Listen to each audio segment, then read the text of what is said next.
Bienvenue sur ma chaîne où l'on discute de divers sujets reliés à l'immobilier au Québec et au Canada. Mon nom est Joseph No, je suis courtier immobilier dans la ville de Laval. Et dans la vidéo d'aujourd'hui, on va parler de la loi 16 et de l'impact que ça va avoir sur la copropriété. Donc, on continue notre sujet de la copropriété, plus spécifiquement sur les changements de la loi 16 qui vont prendre effet en 2024. Avant d'aller plus loin dans notre sujet d'aujourd'hui, encore une fois, si jamais vous cherchez à vendre ou acheter une propriété, que ce soit une maison unifamiliale ou une copropriété dans le coin de Laval, vous pouvez me contacter ou si vous-même vous avez des questions, mes coordonnées sont sur ma chaîne YouTube ou sur mon site immobilier, nourimmobilier.com. Donc, commençons par le sujet de la vidéo d'aujourd'hui qui est la loi 16. Un peu d'historique, la loi 16 elle a été adoptée au Parlement du Québec en 2019. La plupart des changements de cette loi-là ont pris effet en 2020, mais certains changements vont prendre effet en 2024. Les dates sont à confirmer si je ne me trompe pas. Et les changements qu'on va parler, qu'on va aborder dans la vidéo d'aujourd'hui, c'est l'obligation des copropriétés d'avoir une étude de fonds de prévoyance et un carnet d'entretien. Ces deux documents qui sont extrêmement importants sont facultatifs aujourd'hui. Fait que si vous êtes sur le marché en train de chercher un condo à acheter, certains vont l'avoir, mais si je ne me trompe pas, la majorité, quand on regarde, ils ne l'ont pas. Mais à partir de l'implantation du changement du règlement, les copropriétés vont avoir une période de grâce de 3 ans pour produire ce document-là. Et ce document-là, normalement, est produit par des firmes spécialisées. C'est des documents, surtout l'étude de fonds de prévoyance, c'est un document qui est quand même assez volumineux. Et ce document-là va contenir plusieurs informations. Premièrement, il va contenir l'état actuel de toutes les composantes des parties communes. Quand je dis composantes, exemple, le toit, c'est une composante, les fondations, c'est une composante, l'enveloppe du bâtiment, les portes, les fenêtres, tout ça, c'est des composantes, la piscine, etc.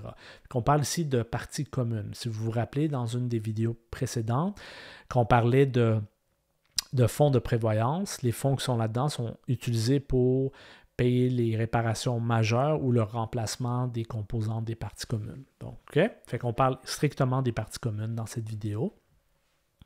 Donc, dans ce document-là d'études de fonds de prévoyance, il va y avoir le détail de l'état actuel des parties communes.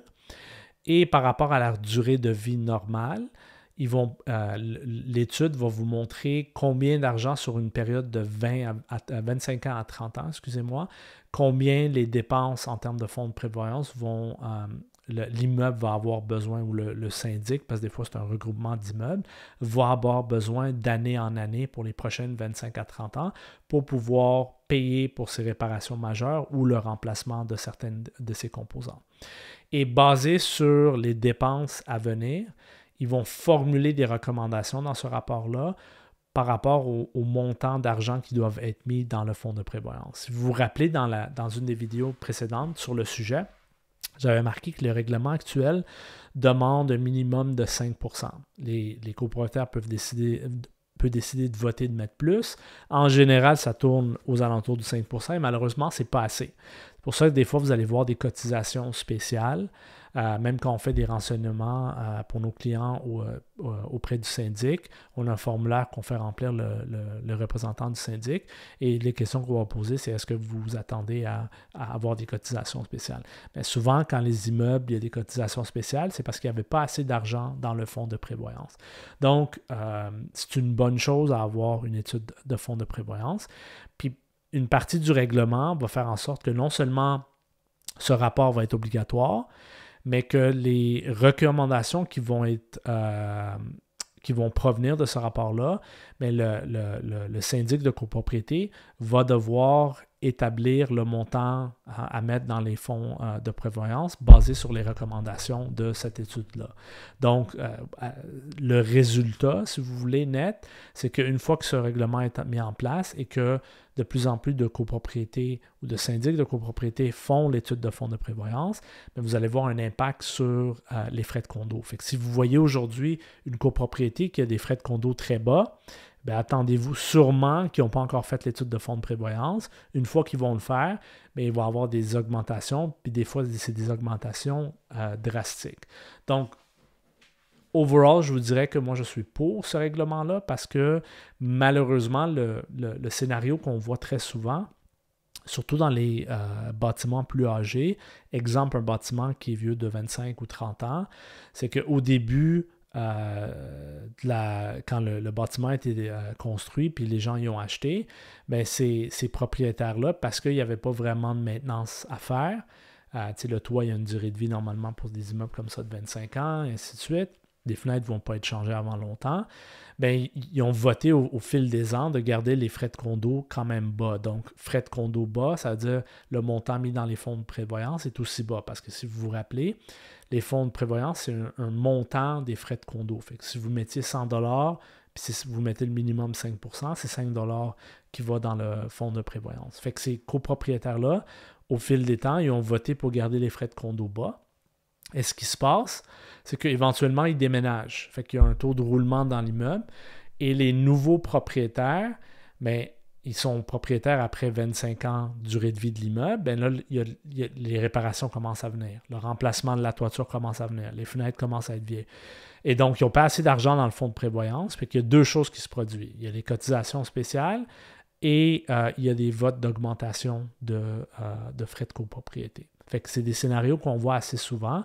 Et cette loi-là, justement, le gouvernement l'a mis en place pour réduire ces problèmes-là, parce que c'est quand même un problème assez systémique qu'on voit au Québec. Donc, c'est une bonne chose au final, mais si jamais vous êtes propriétaire d'un condo actuellement et il n'y a pas d'étude de fonds de prévoyance qui a été faite, attendez-vous potentiellement, sûrement vous l'entendez dans vos réunions des copropriétaires, que l'étude de fonds de prévoyance s'en vient et selon les recommandations qui sont faites dans ce document-là, bien, ils vont devoir ajuster les frais de condo. Vous donnez un exemple. J'ai un client qui a acheté, puis c'est un exemple qui arrive souvent, comme je vous ai dit. En 2021, le client s'est procuré un condo et les frais de condo étaient de 190 dans le temps. Ça, c'était en 2021. On est en 2024 aujourd'hui. Ils ont fait une étude de fonds de prévoyance en 2023, je crois, avant l'implantation du règlement. Et présentement, les frais de condo à partir de 2024 sont de 315 $. Et les recommandations de l'étude de fonds de prévoyance, c'est qu'il va y avoir une augmentation de 12 % année en année pour les prochains 10 ans. Fait que c'est pour vous donner une idée. Puis ça va pas être c'est pas un scénario farfelu. C'est quelque chose qu'on va voir quand même assez souvent. Donc, d'où vient l'importance, si jamais vous cherchez à acheter ou vendre, de faire affaire avec un courtier, puis je vais être un peu biaisé, je suis courtier, mais de faire affaire avec un courtier qui a des bonnes connaissances dans le monde de la copropriété. Parce que c'est un produit qui est quand même différent d'une maison unifamiliale. Il y a beaucoup d'aspects financiers. Et aussi, vous, en termes d'acheteur ou de vendeur, assurez-vous de savoir, surtout en termes d'acheteur, si vous cherchez à acheter une copropriété, assurez-vous de comprendre l'aspect financier de la copropriété. C'est bien beau avoir une belle cuisine, une belle salle de bain, mais ça, c'est des choses que vous avez le contrôle, que vous pouvez rénover. Si vous achetez une copropriété dans un immeuble qui a été mal géré pendant plusieurs années, attendez-vous qu'il y a des sous que vous allez devoir débourser pour les prochaines années, surtout avec l'implantation de la loi 16. Donc, j'espère que cette vidéo vous a été utile. Si vous avez des questions, je vous prie de commenter dans la vidéo ou de m'envoyer des courriels, puis ça va me faire un plaisir de vous répondre et de vous aider. Merci. Je vous vois dans la prochaine vidéo.